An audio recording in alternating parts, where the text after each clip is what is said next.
orang yang selama ni dengki dengan dia, bersorak atas kesusahan beliau setelah melalui kes mahkamah dan sebagainya. Tapi orang Melayu ni, bila dia tengok you dah jatuh, naik balik, dia sangat suka. Dan sekarang ni 2025 adalah tahun di mana Saddiq melalui kitaran yang naik pula.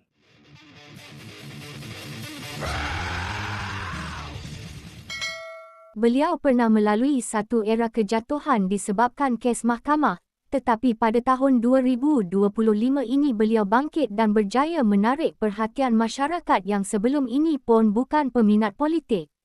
Itulah kenyataan yang ditekankan aktivis politik Syahril Hamdan apabila individu yang pernah memegang jawatan sebagai pengarah ekonomi di Pejabat Perdana Menteri Malaysia ini memberikan pandangan beliau terhadap YB Syed Saddiq di dalam podcast Keluar Sekejap.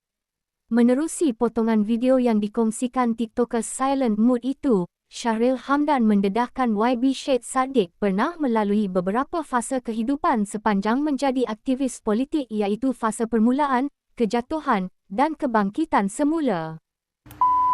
Saddiq tak boleh siapa-siapa nafikan dia bermula dengan satu lonjakan kemuncak menjadi menteri yang sangat popular.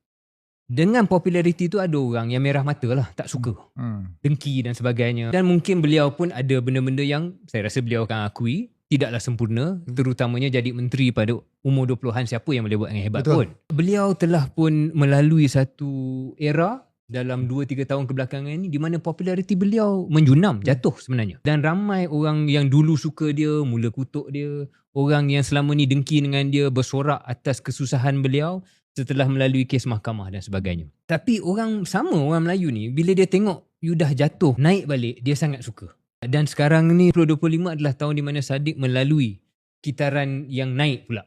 Dan cara beliau naik seperti mana Zaidil sebut tadi, merentasi bukan hanya dalam dunia politik tapi dunia orang yang tak minat politik pun sudah mula mendekati beliau ataupun memahami isu-isu yang serius.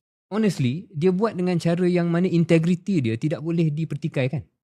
Orang boleh kata apa sajalah tentang Saddiq ni, dia drama ke, dia berlakon ke, dia tipu lari ke, dia whatever lah. Apa yang tak boleh sesiapa pertikaikan lah, seperti mana dia buat dalam posting terakhir dia.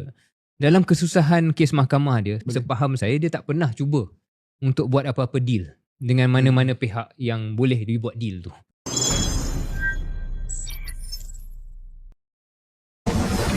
Subscribe with notifications on.